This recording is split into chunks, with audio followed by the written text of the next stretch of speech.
আসসালামু আলাইকুম বন্ধুরা, সবাইকে নতুন আরেকটি পর্বে স্বাগতম। আজকে আমরা এসেছি কুয়াকাটা বৌদ্ধ মন্দির এবং রাখাইন পল্লীতে। এখানে যেই কূপগুলো আপনারা দেখতে পাবেন এগুলো হচ্ছে সেই কুয়াকাটা, যেই কুয়াগুলো থেকেই কুয়াকাটা নামের উৎপত্তি হয়েছে। এবং এখানে একটি আছে সুন্দর একটি বৌদ্ধ বিহার, আমরা ধীরে ধীরে সেখানে যাব।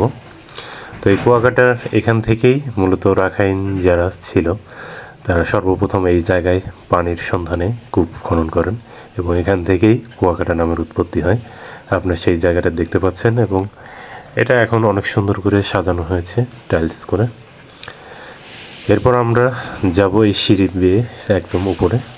ধীরে ধীরে আমরা সবাই এখানে উঠে পড়ছি সিঁড়িতে, আমার বন্ধু বান্ধব সবাই, রুমমেট, আমরা এখন ধীরে ধীরে উপরের দিকে উঠে যাচ্ছি। এখানে হচ্ছে টিলার মতো উঁচু, কিন্তু অনেক পাহাড়ের মতো, যার কারণে এই জায়গাগুলো অনেক সুন্দর। এবং একটি বৌদ্ধ বিহার যেরকম, তার চেয়ে এটি তুলনামূলকভাবে আলাদা, যেটা কুয়াকাটায় অবস্থিত। কুয়াকাটা ভ্রমণে আমাদের বিভিন্ন স্পটগুলো আমরা ঘুরে দেখছি এবং তার মধ্যে তারই অংশ হিসাবে আমরা এই বৌদ্ধ মন্দির এবং বৌদ্ধ বিহার যেটা বলে সেখানে এসেছি। এখানে আমরা আরেকটি জায়গায় যাচ্ছি, এখানেও হচ্ছে এই মন্দিরের একটি অংশ। প্রচুর পরিমাণে গাছপালা এবং থাকার কারণে চারদিকটা অনেক সুন্দর এবং সাজানো গুছানো। কুয়াকাটা ভ্রমণে বিভিন্ন জায়গার যে ঘোরার যে একটা স্থান, তার মধ্যে অন্যতম হচ্ছে এটি কুয়াকাটা হচ্ছে বৌদ্ধবিহার। এই বৌদ্ধবিহারের আশেপাশে অনেকটা সুন্দর এবং আমরা হচ্ছে বৌদ্ধবিহারের ভিতরের দিকে এখন আমরা যাচ্ছি। এখানে বিভিন্ন ধরনের দৃশ্য আমরা দেখতে পাবো। এটা হচ্ছে মনে হচ্ছে একটি সমাধি যা বৌদ্ধবিহারের পিছন দিকে অবস্থিত। আমরা এখান থেকে কিছু দৃশ্য দেখব। দেখতে দেখতে কুয়াকাটা পর্বের কিন্তু আমরা মধ্যম পর্যায়ে আছি। এরপর আরও নতুন ভিডিওতে আপনাদের বিভিন্ন স্থান এবং দর্শনীয় স্থানগুলো আমরা ঘুরে দেখাবো। কুয়াকাটা ভ্রমণের বিভিন্ন পর্বে আপনারা সেগুলো দেখতে পারবেন। তো সবাই মিলে আমরা এখানে এসেছি, এরপর আমরা যাব মন্দিরের ভিতরে। পরের দৃশ্যে আমরা যাব। এরপর আমরা এখানে একটি গাছের নিচে এখানে বেদির মতো সমাধির মতো করে রাখা হয়েছে, আমরা সেগুলো দেখতে পাচ্ছি। এগুলো কি আসলে আমি সেভাবে জানি না বা বুঝি না, এই সম্পর্কে আমার জ্ঞান খুবই কম। তারপর আমরা এগুলো দেখার চেষ্টা করছি সবাই মিলে এবং বোঝার চেষ্টা করছি যে কি এখানে। কুয়াকাটা ভ্রমণের বিভিন্ন স্থানে এবং বিভিন্ন জায়গায় কিন্তু আমরা চলে যাব।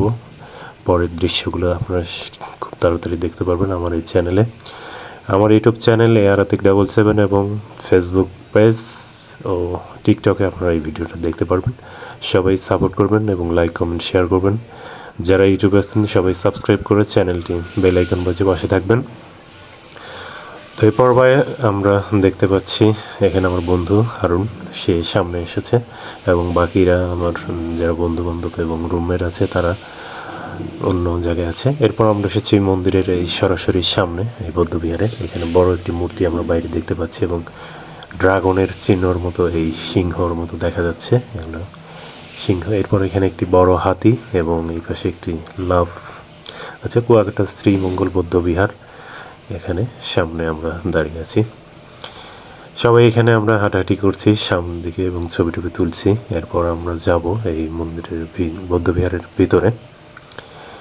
এখানে এই মূর্তিগুলো অনেক সুন্দরভাবে সাজানো গোছানো করে রাখা আছে, যেগুলো দেখে একটু অবাকই হই মাঝে মধ্যে।